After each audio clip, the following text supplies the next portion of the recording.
There are unique, is one way to put it, and difficult personalities everywhere. You will encounter them, yes. You will encounter them at school, you will encounter them at home, you will encounter them in the workplace. I hire immigrants from all over the world. And some people from at home, but I make it a special effort to hire people who are new to Canada, for example. Yeah, if you have two people from the same background, from the same degree they both have, yes, and one of them will stand out only because if he or she has a soft skill better than the other one. And I'll give you an example. I do not come off as shy right now, but I was very, very shy. And so for me, in order to be able to overcome that, I did a number of... In such an environment where we were not allowed to speak in front of the elders. And that thing has entrenched itself in our personality, in our habits, in our behavior. And then it has also extended into our professional life as well. Mm-hmm. Or bosses. For me, at one point, I had 57 bosses. You had 57 bosses. Because I reported to a board of 57 people. So, simultaneously. Correct. Wow. So just imagine navigating that. Then you need to compromise everything for me. And if I am strictly following the rules, the procedures, and standing operator procedures, all the other things, if I am ethical even, then I may compromise my relationships. Correct. That happens. Yes, it does. If you need to start there because that's the way you move through culture here, then do it. Okay. We need to do that compromise. Yeah. On our talent. That's right. So get the government job. If that's what you need, if that's what's going to get you the marriage proposal that you want, if that's what's going to get your family the comfort that they need, start there. That doesn't mean you are going to stay there or end there.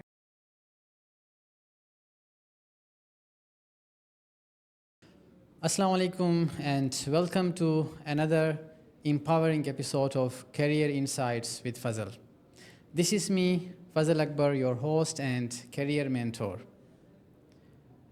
In today's episode, we are bringing you a very special conversation because joining us today is a person of global experience, Gabrielle Battiste, a highly accomplished lawyer and executive leader with over 25 years of international experience. She has held multiple C-suite roles like CEO, Chief Legal Officer, and Chief Risk Officer, etc., and has led many across-sector organizations like banking, healthcare, environment, and has worked even in politics. She is an advocate for ethical leadership and community service.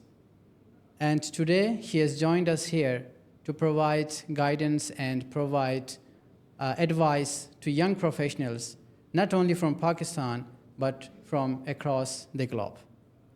Gabrielle, thank you so much, and it's an honor to have you. Assalamu alaikum. It's an honor to be here. Hello, everyone tuning in. Wa alaikum salam, and welcome to Pakistan. Thank you. Gabrielle, as you have worked across different organizations and you have coached organizations and people around the world, and you have experience from across the countries and across sectors. So, as per your experience, what are the essential skills that every individual must learn and in today's work setting? And in other words, I would say that what are those skills that are most overlooked, but they are most important in today's work culture? Okay, well, that's a great question. First of all, obviously, everybody goes to university to learn the important skill set that you have to be able to do your job. Now, that skill set just gets you a look at your resume. It gets you out, gets you graduated from your school. But there's so much more to being able to perform your job well, to being able to progress in your career. And so I've kind of got 8 essential techniques that will help you to move along that career path, make sure that you've got an ethical, values-based approach, and that you succeed, that you can become anything you want. So first of all, you need to be confident. You need to be able to carry yourself well, and along with being confident comes know your audience. So only be confident to the degree to which your audience will accept that confidence, but be that person. Number 2, the relationships you develop now in school and the relationships you develop on the way, the new people that you meet, they are everything. Your reputation from those relationships, from your school, from your work experience, that is everything to you moving through your life. Number 3, get outside your comfort zone. Do not be stuck in what you're doing. You don't have to be. You don't have to be in one place for 20, 30, 40 years. That's no longer the norm. The norm is learn, expand, diversify, collect a set of skills, and push yourself so that you are doing things that put you out of your comfort zone so that you can overcome any kind of fear that you might have, any kind of anxiety that you might be harboring about doing a good job. Okay. Working with your teammates across different areas and other stakeholders. You are not an island. You need help. You need help in order to be able to do your job well. Of course. You need to rely on other people. It's important. And they rely on you. It's a quid pro quo.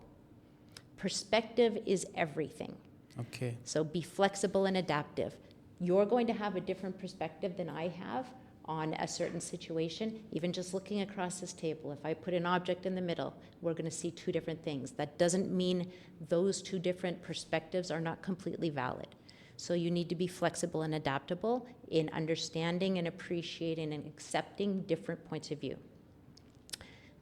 There are unique, is one way to put it, and difficult personalities everywhere. You will encounter them. Yes. You will encounter them at school. You will encounter them at home. You will encounter them in the workplace. And knowing how to navigate those situations with crucial conversations is critically important to how well you do anywhere in your life. 2 more. Be honest, accountable, ethical, network. So when you network, do not lie. Do not present yourself as other than you are. Be accountable for the actions you take, and always present yourself as ethical. And finally, be authentic. Be you. Nobody wants to hire somebody who's faking it, who's trying to be the next MGK, who's trying to be somebody else that they've seen. Be who you are, because that is always good enough. Okay, Gabrielle, these are really very important points that you have mentioned. What I see from here is that all these points you mentioned are soft skills. Yes. And in Pakistan, mostly we are most focused on technical skills like certifications and degrees and job-related knowledge, etc. And according to, as per the evolving job scenario in the current world, how do you see how these soft skills are important as compared to the technical skills? How do you see this? So I'm not saying, I just want to make it clear to begin with that technical skills are critically important, because you can't do your job without knowing how to do your job. Okay. And so that's the very first step. That skill will get your resume in front of somebody that needs to see your resume. Those soft skills are what are going to get you hired in the second place. So when you have that interview, and in my roles in the various organizations that I've helped run, I hire immigrants from all over the world, and some people from at home. But I make it a special effort to hire people who are new to Canada, for example. And when I'm doing that, they all come with very high technical expertise, because, like in Pakistan, that is the main focus. Yes. And so to differentiate those individuals, I look at the way they communicate with me, the way that I know that they will then be a part of the team, because teamwork and culture fit is everything. The way that they will be adaptable to other cultures. So take, for instance, again, from a Canadian perspective, we're a very diverse culture. We have a lot of different cultures within every organization. Even here in Pakistan, I mean, you've got hundreds of different dialects and areas and cultures. Different cultures and Absolutely. languages spoken from across the country, yes. Exactly. And so those soft skills are what are going to make the difference between being able to sustain your job, keep your job, get hired, and then work well, efficiently, and effectively with your teammates and develop friendships, because that's a really important part. To develop those friendships means that you will progress during your career and fulfill yourself as a person, make your life better. Okay, so to my understanding, the degree can help you get somewhere. Yeah. And then if you want to progress, and then these soft skills will augment you. Exactly. And it may even mean the difference between getting hired or not.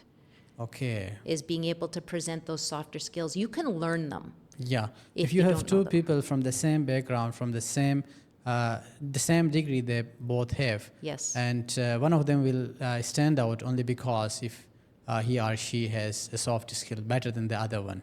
And I'll give you an example. Yes. So when I interview, which I still do sometimes, I will make sure that I notice something in particular about the people I'm interviewing with, and I will mention it. So if somebody mentions in passing they like cats, I will talk about cats. If somebody has a nice pair of shoes, I will compliment their shoes. So it is doing that tiny little thing that makes a difference in somebody's eyes, so that they notice you as different and that you are observant and that you care, that will get you hired. Okay. So Gabrielle, you mentioned confidence as one of the fundamental skills that everyone must learn to progress in someone's career. I think this is something that many young professionals in Pakistan, but around the world, often struggle with. So are there any practical tips and tricks that you would suggest? First of all, I would like you to please define in simple words what confidence is, and particularly how it is different, how this confidence at workplace is different from the confidence that we usually display in our personal lives. And then I would expect you to enlighten us with some tricks and tips to boost and to project our confidence at workplaces. Okay. So first part of that, what is confidence in the workplace? Confidence in the workplace is to be able to present you and your skills, no matter who you are talking to, in a way that will let them know that you are a capable, competent individual. That means you stand up tall, you greet somebody confidently, you do not shy away, you are not a quiet person, but we'll get more into that in the tips and tricks. So it means that you are comfortable with who you are in the workplace, in your skills, and in your ability to navigate social situations, whereas that EQ comes in, that emotional quotient. So that is confidence is not just confidence in your skills, it's confidence in your ability to navigate the workplace. And you need to be able to project that in your demeanor, in how you dress, in how you talk, even in the way you walk. So second part of that, remind me again. How to develop confidence and project confidence, irrespective of what technical skills we have and irrespective of the background we have come from. Okay. So to give you some insight into me, when I was, I would say, just before starting my first degree, which was English kind of math, I couldn't even order a pizza. I was too scared to dial the phone. You are so shy. I know. I do not come off as shy right now, but I was very, very shy. And so for me, in order to be able to overcome that, I did a number of things. So there are some things that you can do extracurricularly, like join sports. Okay. Join sports is a very effective way of gaining confidence in yourself and in your ability to work with other people. Join things like Toastmasters, right? So if you have difficulty or anxiety about talking in front of people, then join a club that will allow you to practice that, because I cannot repeat enough, practice, practice, practice, practice. You will not be able to do it just off the hop without practicing, especially if you want to be able to present your point with the surrounding subject matter that complements that point. You need to lead up to it, and you need to get there. Third, dress for the role and the position that you want. So it never, ever hurts to overdress. If you show up in a hoodie and sweats, that's not going to cut it. So, for instance, even coming here, I'm wearing a dress, I'm wearing a jacket, I'm wearing heels. I'm not in a different kind of outfit. I also need to stress there's a difference between men and women when it comes to confidence in the workplace. There are extra challenges for women. So women need to walk a little bit more of a fine line where we are confident without seeming to put other men down in their roles, right? So especially for me, from an executive position where I am often the boss of all the men, because I work in mostly male-dominated organizations, I need to be confident without being overbearing. And you need to develop that again. I would suggest that you find a mentor. That's another practical tip.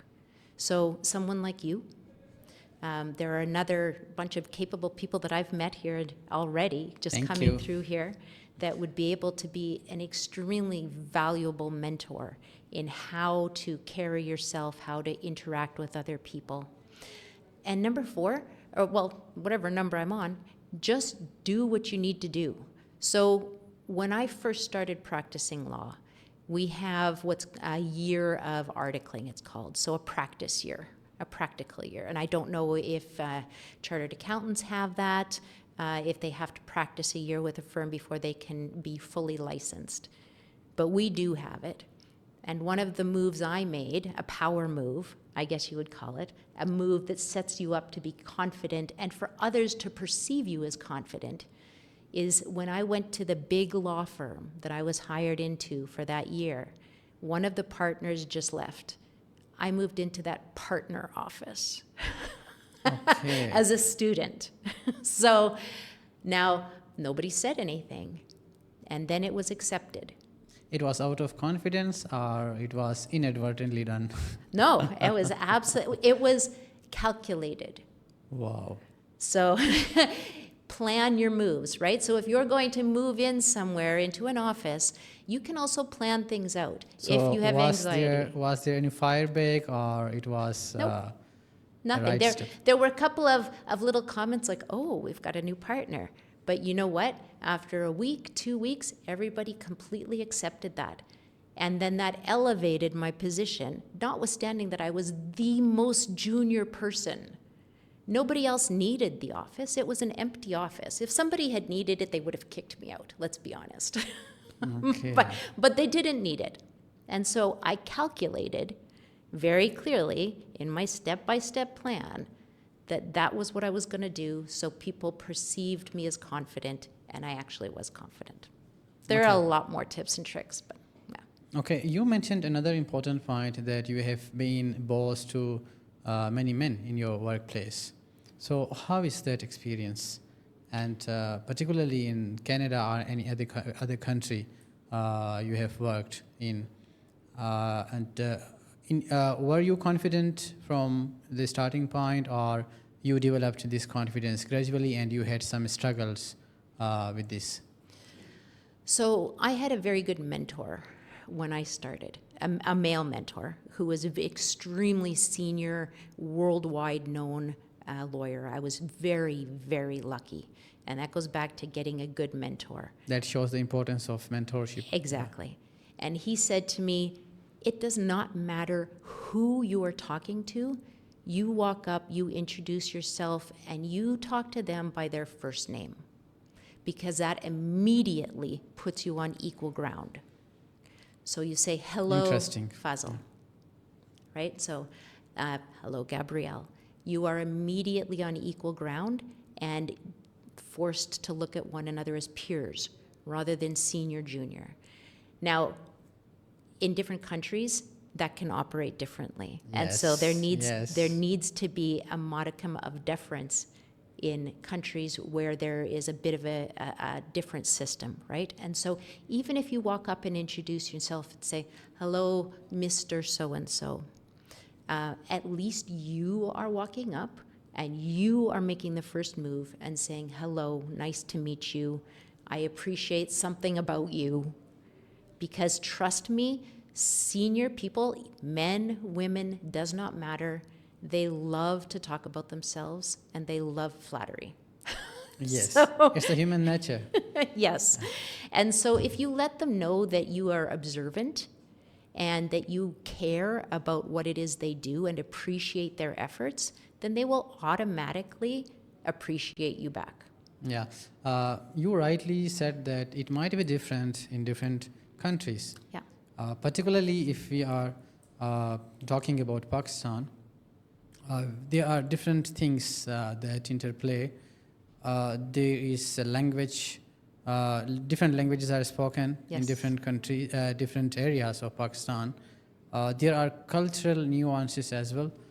For example, if I can recall, we are brought up in such an environment where we were not allowed to speak in front of the elders. And that thing has entrenched itself in our personality, in our habits, in our behavior.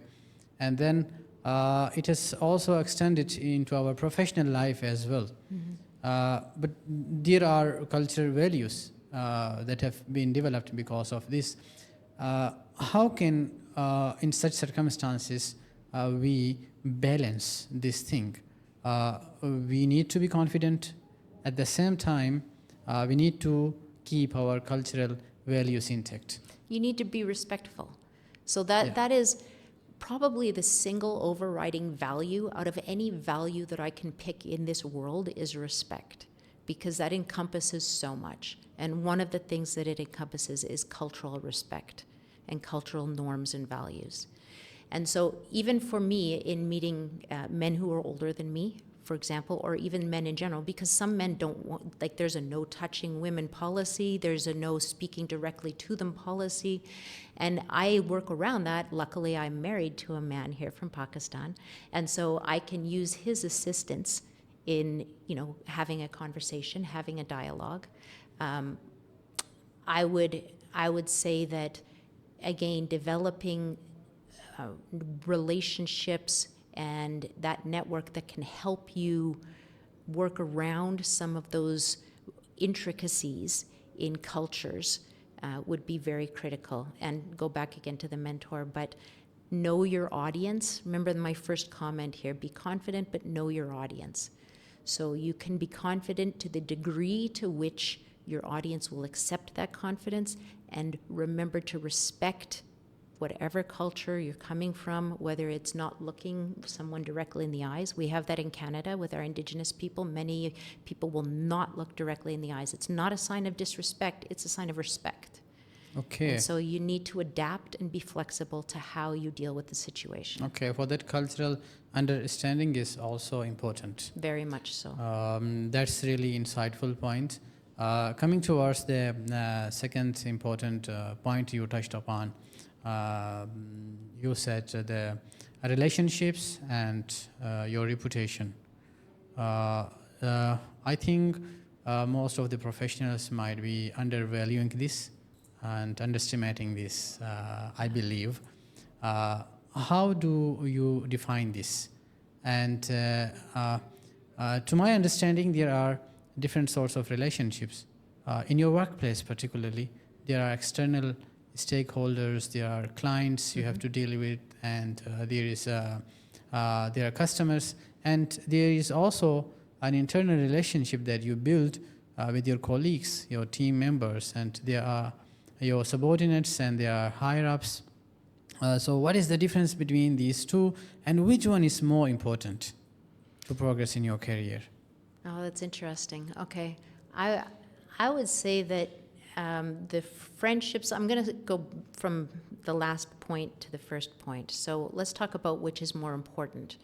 So the friendships that you have with your friends outside of work, outside of anything like that, that's a training ground. So if you are unethical with your friends, if you treat them in a way that is disrespectful, then that will become part of who you are at work as well. Okay. It will just naturally happen. So when you're out with your friends, be respectful. Don't lie. So it starts from your childhood. It starts from your childhood. It really does. It starts with the way you're raised. I mean, the way you're raised can teach you a number of things. Some of them very harsh lessons, let's be honest. Exactly. But they're lessons. All of them are lessons. And now you're an adult. You're not a child anymore. And so you know right from wrong. You know what's ethical. You know what's moral. Do that. The best rule, the only rule that you need to understand is do unto others as you would have them do unto you, right? Treat someone the way you want them to treat you. If you can do that with your personal relationships, that will build into your networking, into your collegial relationships. Now, the second part of that, what about those relationships in work? You've got external stakeholders, like you mentioned. You've got internal different department areas that you have to work with. You've got your boss or bosses. For me, at one point, I had 57 bosses. You had 57 bosses? Because I reported to a board of 57 people.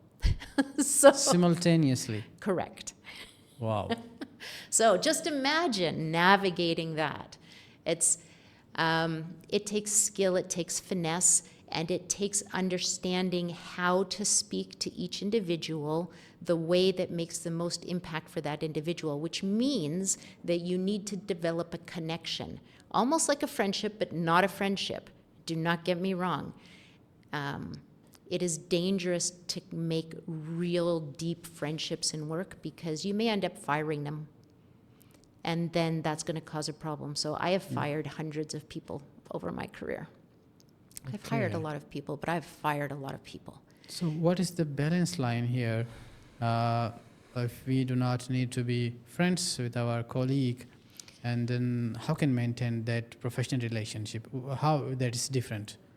So keep it to the office or to going out to like sanctioned events, right? So if your intention is to stay in your one position forever, that's fantastic. Be friends, be buddies, go ahead. But there will come a time where there may be a promotion, and you're going to fight over it. Yes. You're gonna both want it. There may come a time when you see your friend do something unethical. What do you do? I mean, I'm also a trained investigator. I investigate workplaces. I've investigated politicians. I've investigated the police. I have investigated everybody who has something to hide. And you don't want to be on the receiving end, nor do you want to be a witness against your friend. So what you do is you maintain a respectful relationship. You can be friendly without having that deeper bond where you will lie for someone, where you will do whatever you need to do to help them because you love them. That's different. But in Pakistani context, that seems a little bit difficult because we have high expectations from each other. Mm-hmm. And if you are too strict in that sense, then your relationship is at stake. So that happens here. So in that scenario, how would you suggest, what would you suggest, how to balance that? You mean friendships are very, very important in your working environment? Is that what you mean? Or in our cultural context, in Pakistan, usually we have high expectations from each other. Yes. And we see things in a black and white case.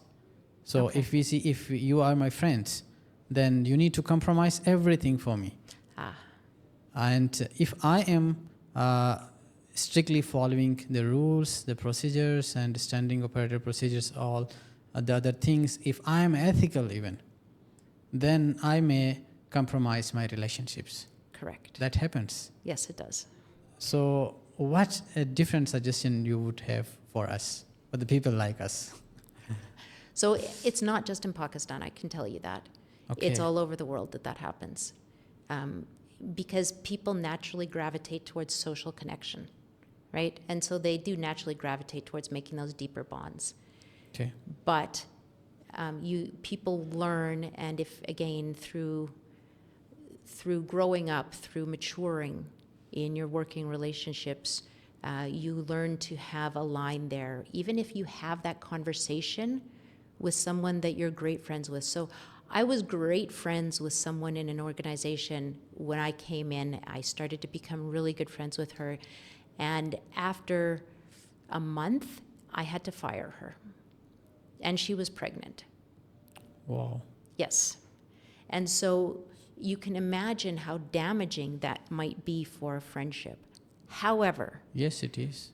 However, we had conversations all along the way. I was very transparent. Despite all those Despite things. all of it, I was very transparent about my role, about why I'm in the organization. She knew the things that I did for the organization. I was transparent and forthright. I said right out, at some point in time, we may have to part ways because the organization is having some problems. I value you. I will give you a reference, a stellar reference. I will, support you as much as possible. And we were still friends after that. But there was always a line that I never crossed. We didn't go to one another's homes for dinner, that kind of thing. That is just me. It is easier for me that way. It may not be the same for everyone. That's really interesting. Okay, Gabrielle, coming to our next point, that getting out of comfort zone. It's a very important topic, I think. And basically, comfort zone has also been my favorite place. And as far as my understanding is concerned, it's about your job. You are feeling comfort in some job, and you are not giving a try to another role, or you are not taking risk. So am I correct? Yes. Yes. Okay. But how can we do practice that? Especially in Pakistan, you might have observed this thing that we have this tendency to apply for government jobs and more traditional jobs. The reason is that we get a secure job, and because of so many reasons, and we do not take new roles. It may be out of fear of judgment, out of fear of failure, or out of insecurity. In that context, how can we practice this, and how can we get ourselves out of the comfort zone and grow? Okay, so the easiest way is to offer to do things that make you afraid. That's the practice we do. So if there is a job at work that scares you, or you have zero background in, but it's being offered up, then ask to do it. Learn on the job. I knew nothing about banking when I went into banking. Yes, you have worked in different areas. Oh, yeah, I've worked in banking, oil and gas, environment, health, policing, cities, politics, everything. Trust me, you can't learn all of that in school. You can't. You learn specific skill sets. And so if there is something that scares you, if there's something that makes you anxious, the very most important thing to do is to face that. And you can start small, even if it's something in your own job, right? So if you're putting off doing something because you don't enjoy it, because it's the least favorite part of your job, or because it's something that's new that your boss has given you and you don't quite understand how to do it, attack that first. Because the more times that you put yourself out there doing that, the easier it will become. That goes back to practice, practice, practice. The only way to get out of your comfort zone is to practice getting out of your comfort zone. So for me, never knew anything about banking. I asked to come on and reorganize a trust company and create a bank. I learned on the job. So if you have, and people here are brilliant because you do put a focus on education. Pakistanis are some of the smartest people I've ever met. And that is a critical step in being able to become adaptable and flexible and to learn new things. They're also some of the most enterprising people. Have a side hustle. I think a lot of people have a side hustle. Yeah. And so the entrepreneurial spirit here in Pakistan is second to none. Everyone is doing something else to try and move themselves forward, to help support their families. That is outside your comfort zone. You know, even if you're working in government, you're trying something else to also bring in income, to also improve yourself as an individual, to learn new skill sets. So those are things you're already doing. You just need to, if you're, say, just coming out of school, just graduating, understand that just because you start in a role does not mean you need to stay there. Do not be stuck. Apply for other roles. Just because you don't have the particular skill set does not mean you can't learn it on the job. And they will hire you to do it if you have the soft skills that convince them to hire you. Okay. Gabrielle, you know, there's one more thing. Because of that, there's this insecurity dilemma. There is, people are always looking for government and stable jobs. That is, there is a lot of family pressure and societal pressure upon the youngsters. Even when you are, even if you don't have that government job, even that is at a lower scale of the jobs, if you send a proposal to someone's daughter for marriage, that there are much chances that they will be rejected. Only on the basis that you don't have that government job. And because of that reason, many people are not able to stretch out their potential. And they cannot take risk and they cannot try different things. So then they are not using their full potential because of this. So what would be your advice for those kind of people? So, I mean, the job I'm doing now and the job I've done my entire life, I never wanted to do. I actually don't like it. I don't like being a lawyer. I wanted to be a singer. So there are a lot of things in life that you might prefer to be doing, but life makes some choices for you as well. My parents took a look at me and they spun the job wheel and they said, engineer, lawyer, doctor, choose, you know, and so lawyer, right? You go into the government job, you take that government job, you can apply for that government job. That doesn't mean you can't go beyond that government job. Again, you don't have to be stuck there, but if you need to start there because that's the way you move through culture here, then do it. Okay. We need to do that compromise. Yeah. On our talent. That's right. So get the government job. If that's what you need, if that's what's going to get you the marriage proposal that you want, if that's what's going to get your family the comfort that they need, start there. That doesn't mean you are going to stay there or end there. Okay. So then we need to build all other things on that. Correct. And that's where the entrepreneurial spirit comes in. That's where trying new things come in, even online courses. Those help you. Do them all. Yeah. Moving on to another important point, you mentioned the teamwork. Yes. Here, usually we practice this thing only during our school projects and in sports. But unfortunately, most of the professionals, they're not taking this seriously, this teamwork.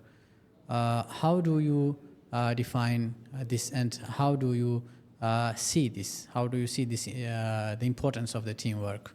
Okay. So without a fully functioning team, your end result, end product will not be the best it can be for the corporation or for yourselves or for whoever you are working with.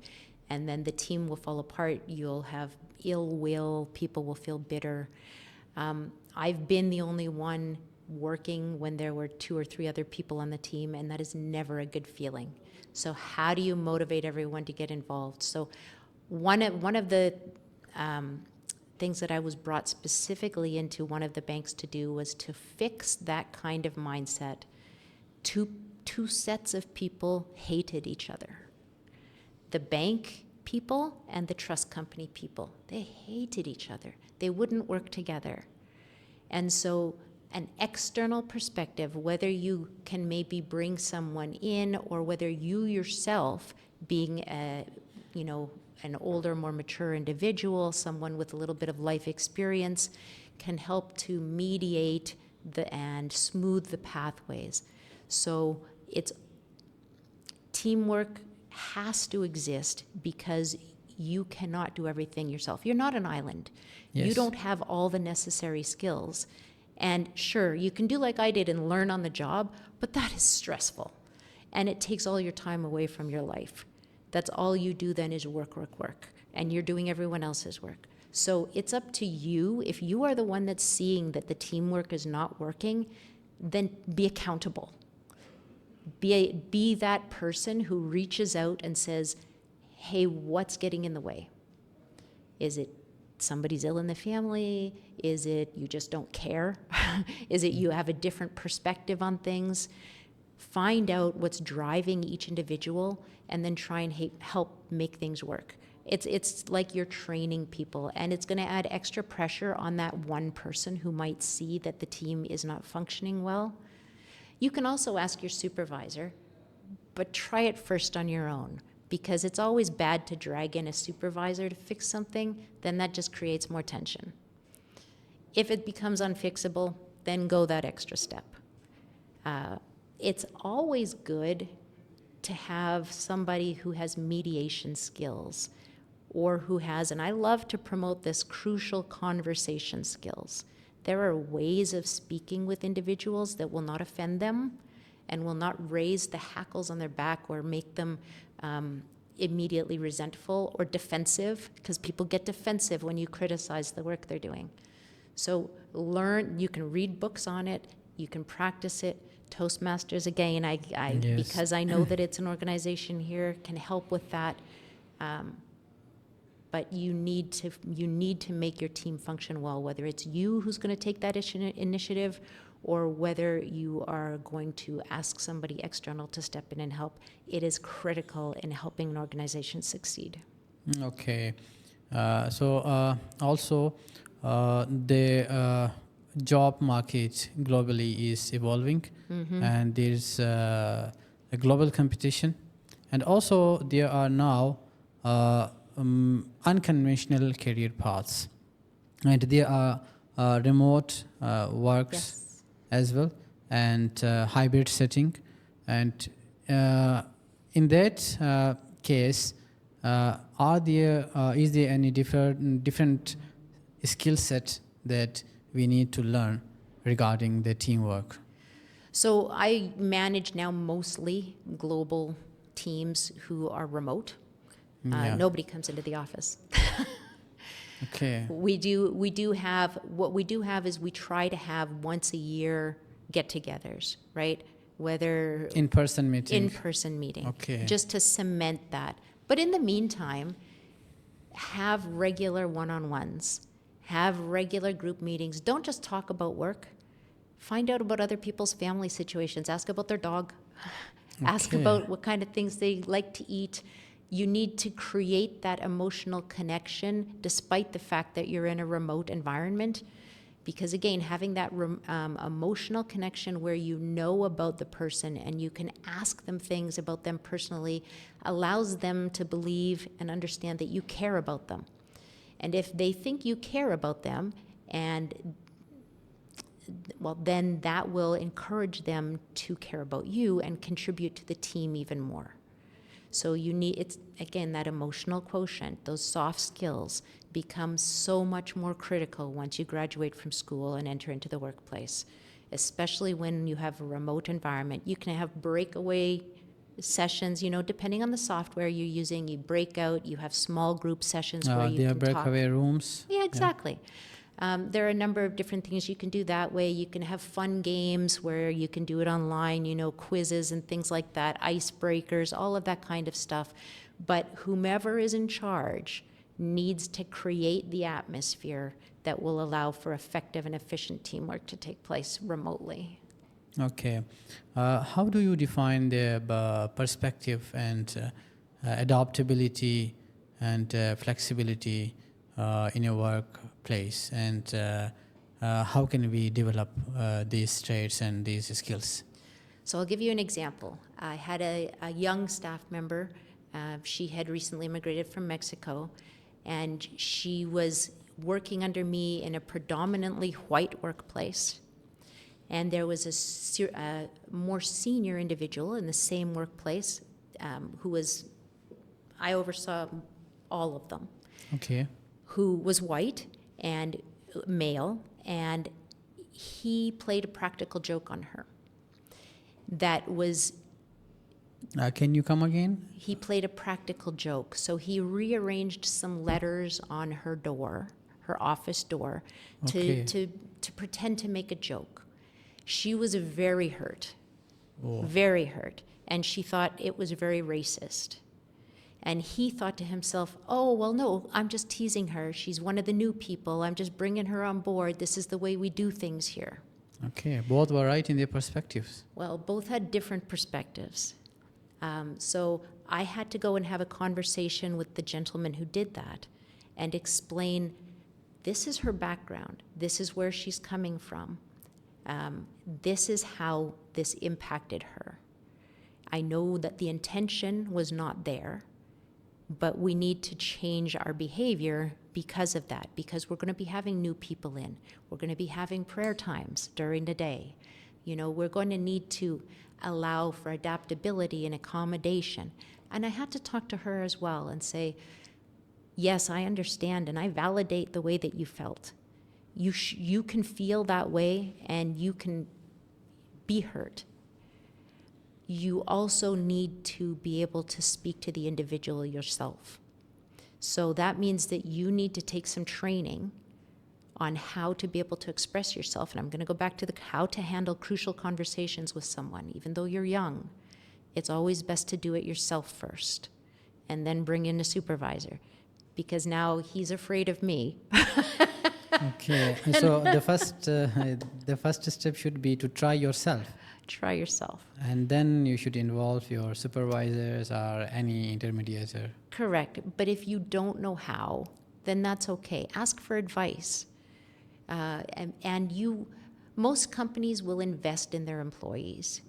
They will give them the training that they need, or they will hopefully they will suggest someone you can talk to for advice, or hopefully through your networking, you've met someone that you can ask for advice as well. There are a million books out there on how to have crucial conversations where you're uncomfortable. So perspective means that, again, I put a banana in the middle of the table and I ask you to describe this to me.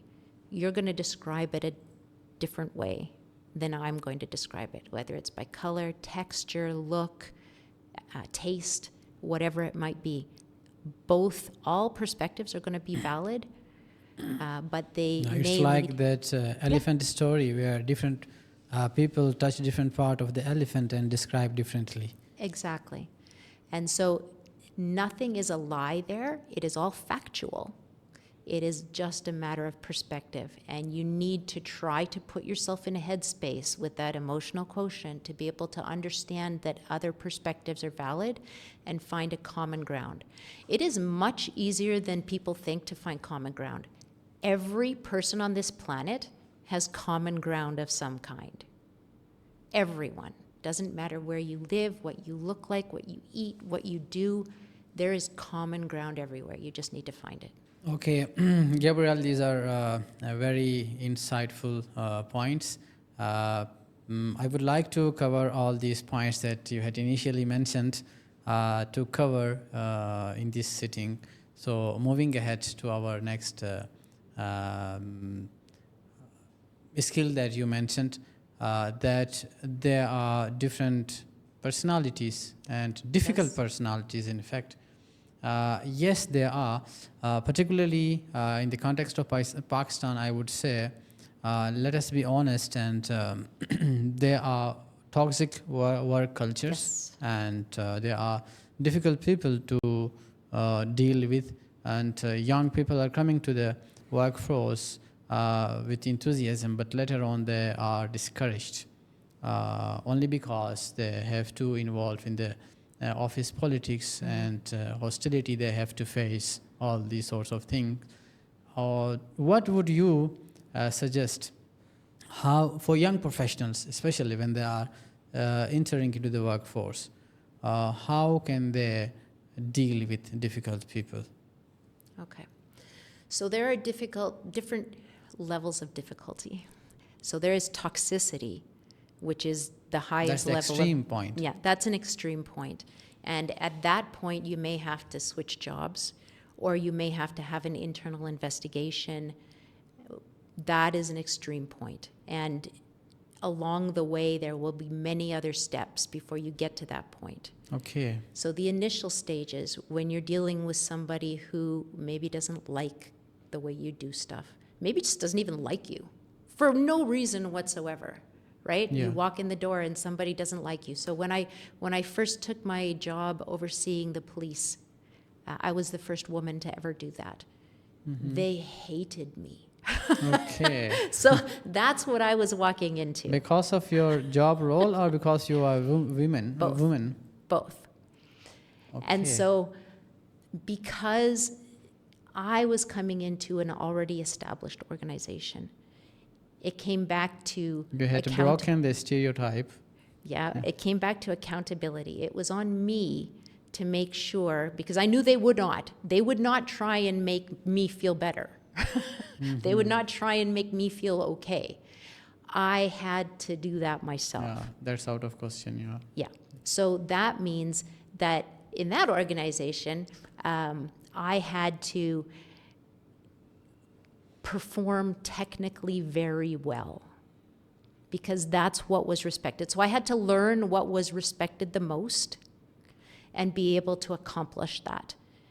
So you ask questions of people around you, you know, what can I do to make this relationship prosper?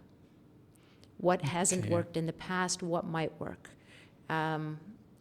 Being technically capable was very important because it then drew respect. The second one was be friendly, even if they're not. You know, if they are just not nice to you, kill them with kindness. Okay, do your role. That's right. So, because there's nothing else you can do. It'll be very bad if you do it the other way. And I have done it the other way because I have the experience and the authority to be able to get angry when somebody does something I don't like. When I do that, when I send an angry text, it never is a good thing. I should always have sat back and thought about it first and then changed it and sent it in a more respectful way. Because that's the way you build relationships, even in a toxic environment. You be the best version of yourself you can be. And please go back to ask other people. Find yourself a mentor. Find someone in the organization that you can safely talk to, or outside of the organization. Someone who's been through the same thing. Find someone like me who's been through everything and can provide you with some tips and tricks. But it's difficult to find. It is difficult to find, but go on places like... We can reach out to you as you are now here in Pakistan. Absolutely. Everybody can reach out to me. You've got my LinkedIn now. Go on LinkedIn. Everybody on LinkedIn loves to talk. So if you've got a question, shoot it off to somebody who's got a description or some background, and they will be happy. So can anyone send you a text message related to these things if they are finding difficulty in their workplace about toxicity and all other things? Absolutely. I've already had Okay. questions from TMUC where I went to give a chat last time. Thank you for Happy this to offer. respond. Yeah. Yeah. Okay. So you also mentioned that we need to be honest and be accountable and be ethical. How can we do that? And so this comes down to, if you have to choose between your friend and the ethical thing to do in that scenario. I mean, hopefully you never have to. We are back to square one. We're back to square one. Your reputation is the only thing you have. You will not get hired somewhere else if you are unethical. You will not get hired somewhere else if you are not honest. And so no matter what, do what's right. Because you have to go home at the end of the day and look at yourself in the mirror and say, am I a good person? Did I get out today and did I do the right thing to help everyone succeed and myself succeed? Because the more you succeed in life, the more you have a duty to give back to everyone else. To society. Exactly. Yep. Because then you have the opportunity to do so. Okay. And you can only do that if you can look back and say, I behaved in an ethical way. I behaved in an honest way, and therefore I can actually give that advice and I can be taken seriously. Okay, this is very important. And the last point you mentioned, to be authentic.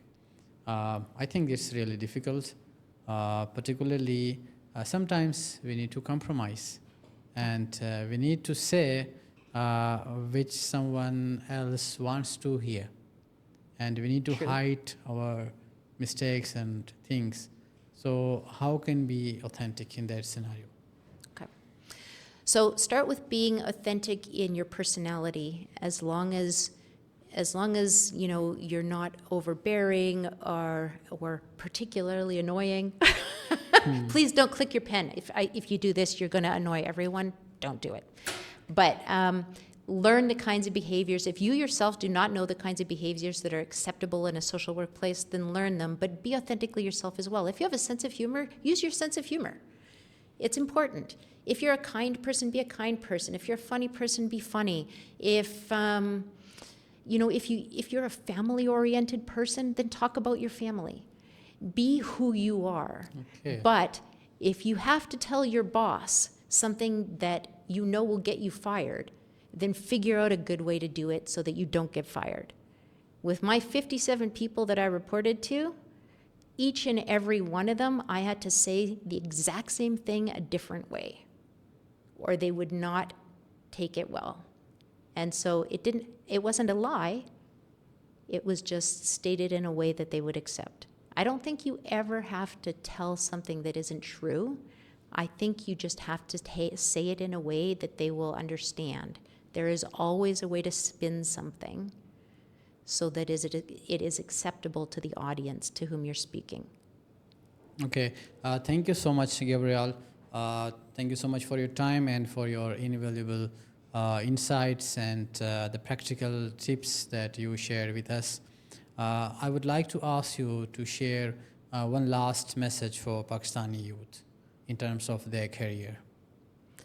Keep doing what you're doing, because I've traveled a lot, and the Pakistani youth here are, again, some of the most enterprising, intelligent, entrepreneurial, best work ethic that I have ever seen, and the friendliest. Be who you are. Be friendly. Be enterprising. Side hustle all you want, and commit to your family, because family is one of the most important things that there is. Never lose that. If you have good family values, that will carry over into your work as well. And reach out to people like me and ask questions. Thank you so much once again, Gabrielle. It was really an honor to have you. It was my pleasure. I learned a lot just being here, and I'm so grateful for the opportunity. Thanks. Ladies and gentlemen, if there is one thing to take away from this episode, it is that success is built not only on what you know, but also on how you grow.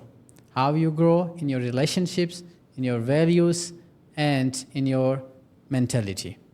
To all those watching out there, stay curious, stay learning, and stay courageous.